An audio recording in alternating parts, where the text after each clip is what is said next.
Hello बच्चों, आज के इस पिता पहचान क्लासेस में हम चर्चा करेंगे किसलय भाग 2 क्लास 9 एनआरबी बिहार बोर्ड जो कि उर्दू के बच्चों का सेकंड लैंग्वेज होता है।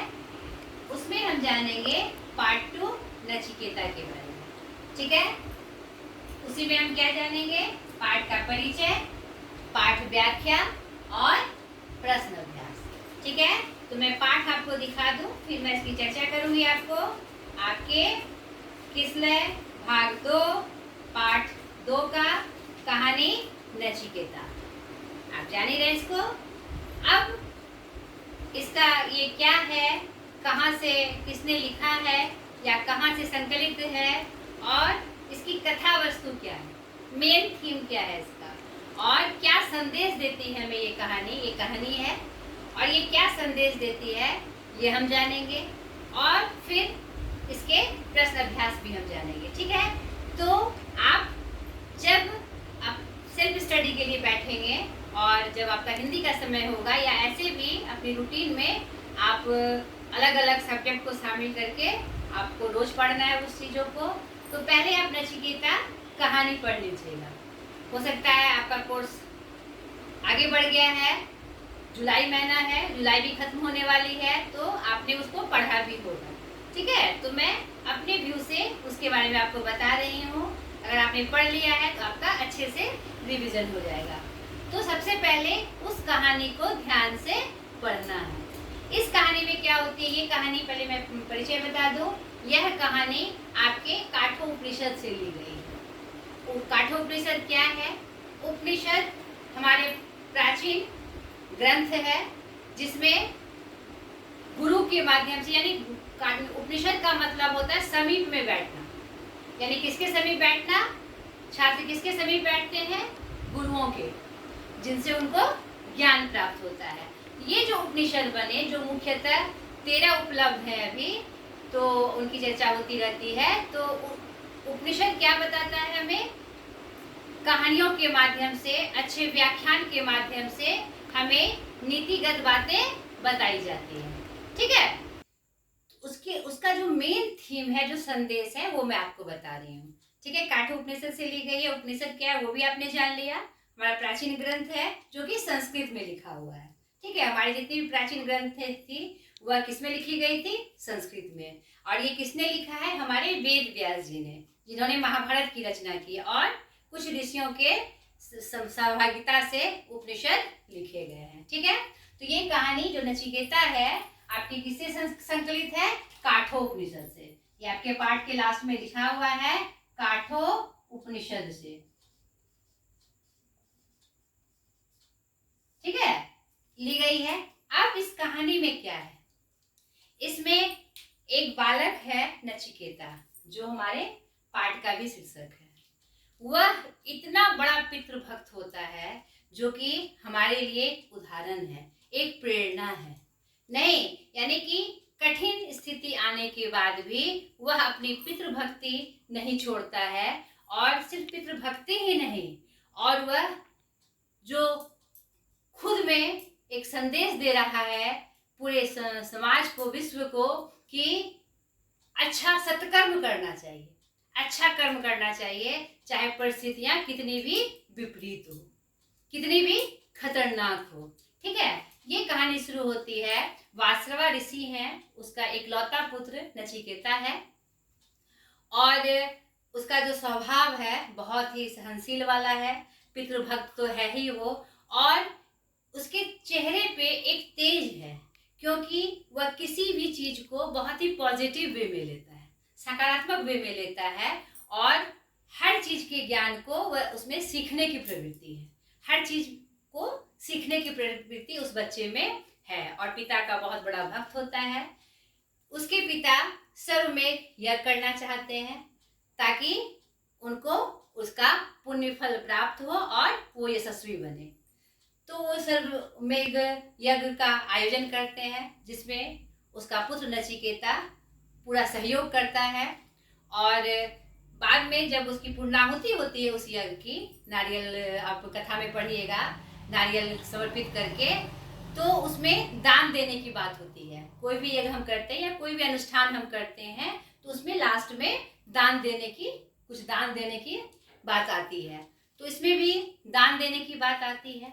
तो शुरू में हमारे वासवा ऋषि जो हैं उनके मन में सब कुछ दान करने की भावना रहती है कि मैं सब कुछ दान करके यशस्वी बनूं, नाम हो हमारा। एक जो अच्छे ज्ञानी विद्वान पुरुष का जो मनसा होती है उसके मन में भी थी। तो वो अपने गौशाला जाते हैं। उस समय गायों को दान करने का बहुत बड़ा चलन था।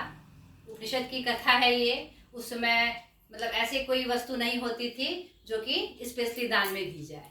तो उस समय गायों का बड़ा महत्व था। गाय गौदान कहता है कि सर्वस्व दान गौदान, ठीक है।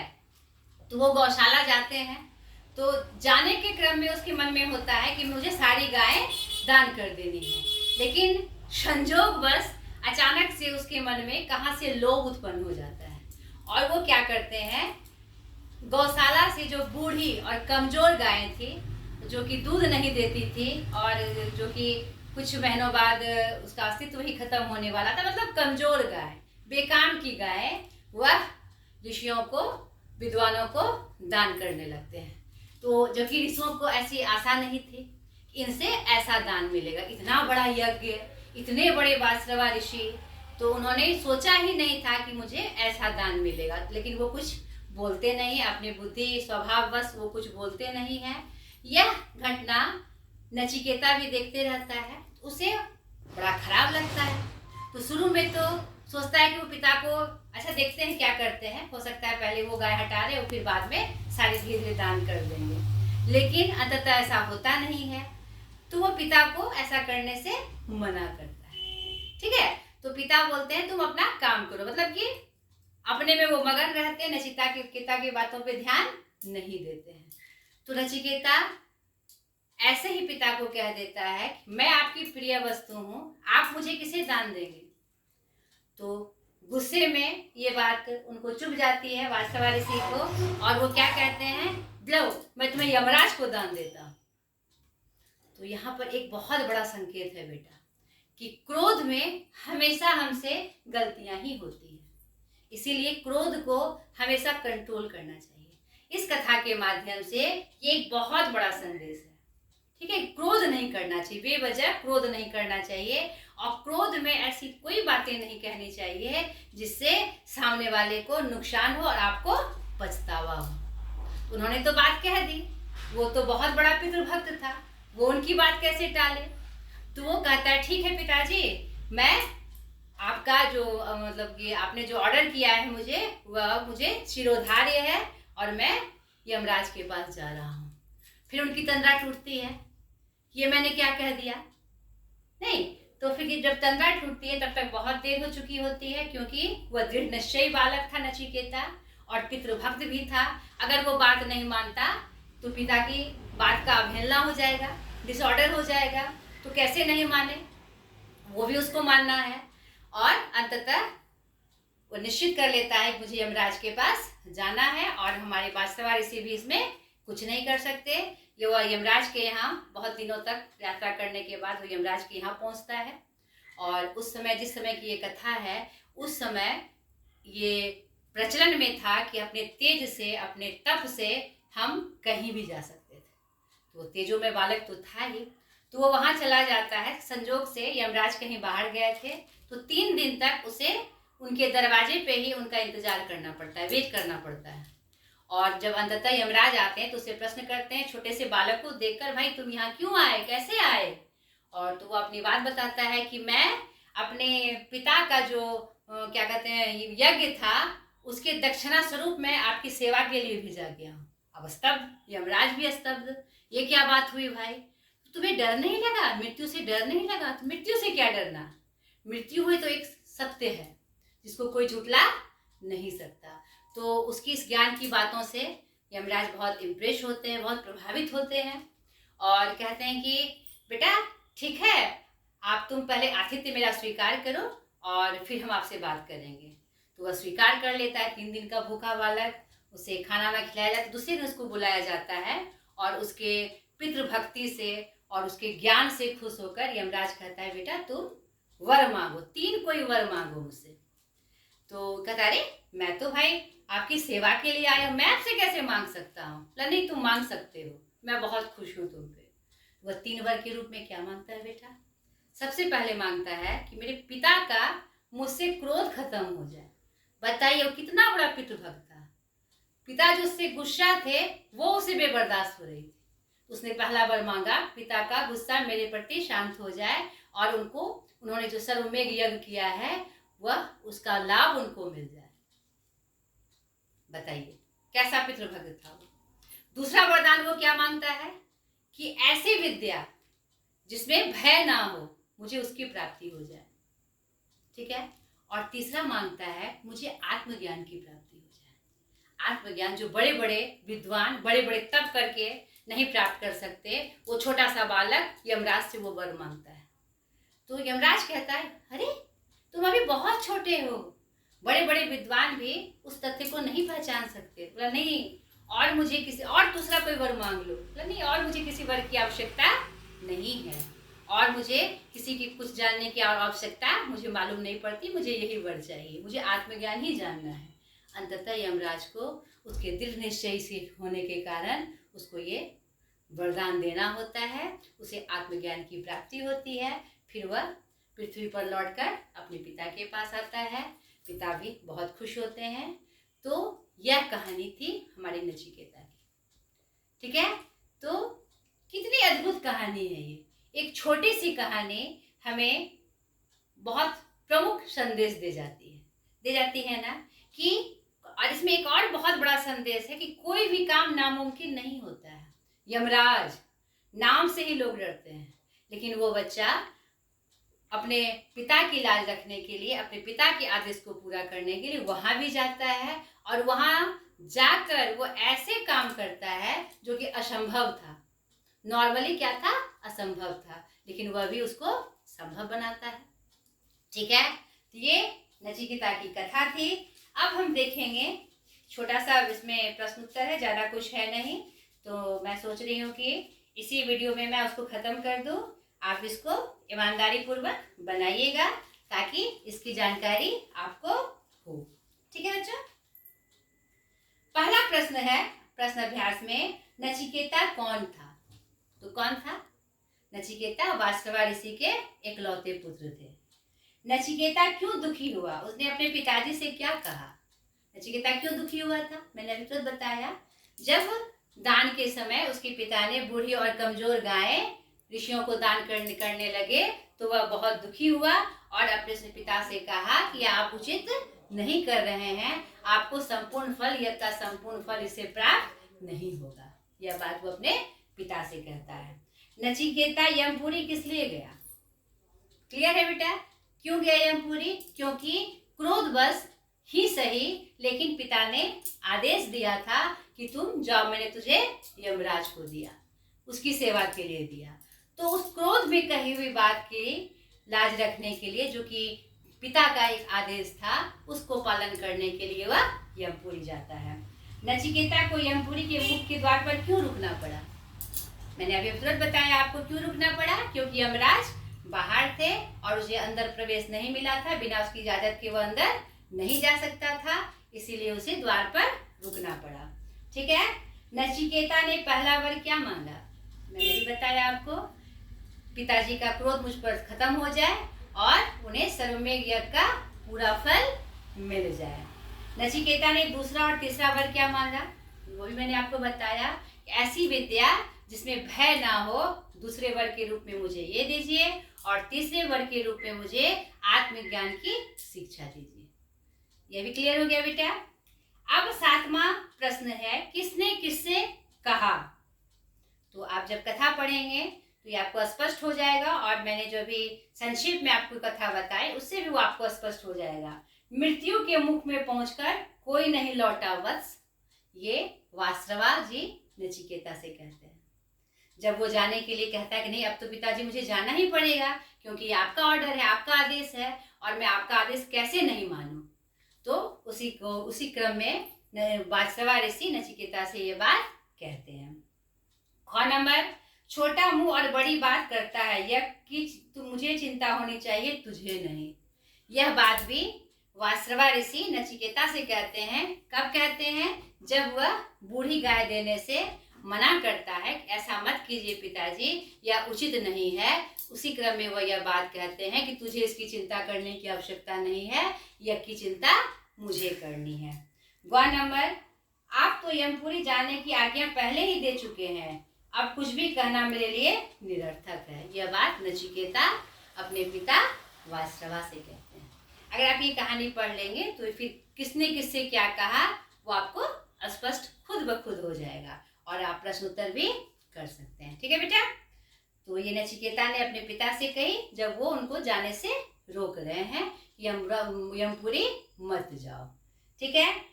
अब पाठ से आगे में क्या है जो कि आपको प्रैक्टिकली आपको करने के लिए दिया जाता है हर पाठ में। महर्षि वास्रवा अगर गायों को ब्राह्मणों को दान में दे देते तो क्या होता? अगर गायों को, शुद्ध गायों को दान देते तो उनको अश्वमेध यज्ञ का पूरा फल प्राप्त हो जाता। और यहाँ पर प्रश्न एक और तरह से है कि अगर बूढ़ी गायों का दान कर रहे थे तो क्या होता? दोनों सेंस है, तो उनको पूरा फल नहीं मिलता। ठीक है? यज्ञ से क्या तात्पर्य है? यज्ञ क्या होता है बेटा? यज्ञ एक धर्म अनुष्ठान है जिसमें कुछ अपना पूरा करने के लिए, कुछ वर्ग को पूरा करने के लिए या कुछ अपने मन की इच्छा को पूरा करने के लिए हम अनुष्ठान करवाते हैं ताकि उसकी पूर्ति हो सके। ठीक है?